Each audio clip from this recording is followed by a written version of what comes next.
हाँ बच्चों, अब दोहा नंबर 2 देखिए। इसमें क्या है? लखन कहा हंसी हमरे जाना, सुनहु देव सब धनुष समाना। अब जब ये बात परशुराम जी ने बोली कि जो है ये तो शिव जी का धनुष था, पूरा संसार जानता है, तो लखन लखन माने लक्ष्मण जी ने, हंसी माने हंसकर कहा, लक्ष्मण कहा माने कहा, लक्ष्मण जी ने हंसकर कहा हमरे जाना, यानी हमारे ज्ञान में तो ये सुनहु देव सब धनुष समाना, सभी धनुष एक समान होते हैं। लखन जी ने, लक्ष्मण जी ने हंसकर कहा कि हमारे ज्ञान में तो हे देव, देव माने हे देव, परशुराम जी के लिए बोल रहे हैं कि सुनिए हे देव, सारे धनुष एक समान होते हैं। लक्ष्मण जी ने हंसकर कहा कि सुनिए हे देव, हमारे ज्ञान में तो सारे धनुष एक समान होते हैं। काछति लाभ जून धनु तोरे, देखा राम नयन के भोरे। अब इसमें दूसरी लाइन का अर्थ पहले आएगा। देखिए, ये तो राम ने, श्री राम जी ने नयन के भोरे यानी नया समझकर, नयन माने नया समझकर देखा था। सिर्फ ये तो श्री राम जी ने इसको सिर्फ नया समझकर देखा था। और काछति लाभ जून धन तोड़े, हमें इसको तोड़ने में क्या लाभ है और क्या हानि है? हमें इसको तोड़ने में कोई लाभ और हानि नहीं है। क्षति माने हानि और लाभ माने लाभ। तो धनुष तोड़े, धनुष को तोड़ने में हमारा ना तो कोई लाभ है ना हानि है। इसको तो श्री राम ने सिर्फ नया समझकर छुआ था। छुअत टूट रघुपति न दोषु, और छूते ही ये टूट गया। छुअत टूट माने छूते ही टूट गया। इसमें रघुपति का कोई दोष नहीं है। रघुपति माने श्री राम, इसमें रघुपति का कोई दोष नहीं है। मुनि बिनु काज करिए कत रोसु, हे मुनि आप बिना काज, बिना काज मतलब बिना कारण के, करिए माने किस लिए, कत रोसु, कत माने किस लिए, सॉरी, कत माने किस लिए, करिए माने कर रहे हैं, रोसु माने गुस्सा, क्रोध। हे मुनि आप बिना कारण किस लिए क्रोध कर रहे हैं? ये तो छूते ही टूट गया, इसमें रघुपति जी का कोई दोष नहीं है। हे मुनि आप बिना कारण क्यों गुस्सा कर रहे हैं? ठीक है, आता है आपका, बोले चिते परसु की ओरा, रे सट सुनई सुभाव ना मोरा। अब क्या करते हैं? परशुराम जी अपने परशु की ओर देखते हैं। परशु माने उनका फरसा, और फरसे की ओर देखकर कहते हैं, ओरा माने और, चिते माने देखकर बोलते हैं।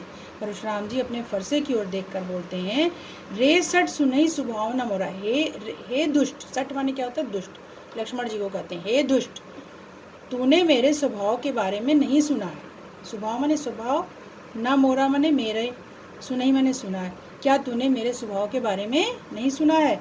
बालक को बोली बंधो नहीं तोई, मैं तो तुझे बालक समझकर, बधो माने वध करना, मारना, अभी तक तेरा वध नहीं किया है। तो ही माने तेरा, बालक समझकर अभी तक मैंने तेरा वध नहीं किया है। केवल मुनि जड़ जाने ही मोही, और तू मुझे सिर्फ एक साधारण मुनि जान रहा है।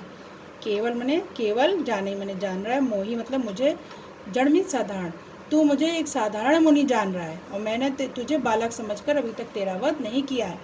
बाल ब्रह्मचारियति को ही पूरा संसार जानता है, विश्व विदित क्षत्रिय कुल रोई। पूरा विश्व विदित माने पूरे संसार को, विश्व माने विश्व, संसार विदित माने पता है, पूरे संसार को पता है कि मैं एक बाल ब्रह्मचारी हूँ और अत्यंत क्रोधी हूँ। क्रोही माने क्रोधी, ठीक है, मैं एक बाल ब्रह्मचारी और अत्यंत क्रोधी हूँ, और क्षत्रिय कुल का द्रोही हूँ, यानी क्षत्रिय कुल का शत्रु हूँ।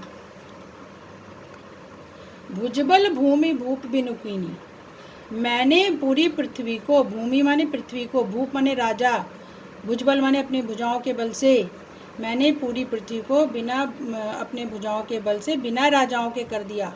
विपुल बार महिदेवन दीवनी, और उनसे पूरी पृथ्वी छीनकर, महिदेवन माने ब्राह्मणों को दे दी, दीनी माने दे दी।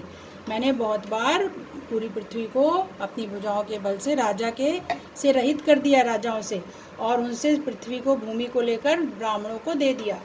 सहस बाहु भुज छेद निहारा, और मैंने सहस बाहु राजा की भुजाओं को अपने इसी फरसे से काट डाला। छेद निहार मैंने काट दिया, सहस बाहु की भुजाओं को अपने इसी फरसे से काट डाला। परसु बिलोक महीप तुम्हारा कुमारा, हे महीप कुमार, महीप कुमार मैंने हे राजा के पुत्र, मेरे इस फरसे को, परसु को देखो, मतलब मेरे इस फरसे को देखो, बिलोक माने देखो, परसु माने फरसा, हे राजकुमार मुझे इस फरसे को देखो, इससे मैंने सहस्र बाहु की भुजाओं को काट डाला है।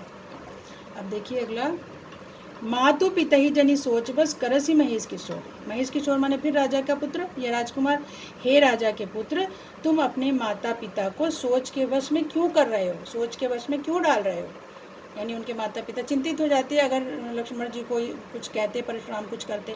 तो हे राजकुमार, तुम अपने माता पिता को सोच के वश में डाल रहे हो, क्योंकि गर्भन के अर्भक दलन परसु मोर अति घोर, क्योंकि मेरा ये फरसा, परसु माने फरसा, अत्यंत भयानक है, घोर माने भयानक है, जिसके डर से गर्भन माने स्त्रियों के गर्भ में छोटे छोटे शिशुओं का भी नाश कर देता है। मेरा ये फरसा इतना भयानक है कि इससे स्त्रियों के गर्भ में छोटे छोटे शिशुओं का भी नाश हो जाता है, गर्भ के अंदर ही नाश हो जाता है। ठीक है, तो ये आप जो है अपना पढ़िए, और इसको नहीं किया है तो इसका भावार्थ लिख लीजिएगा।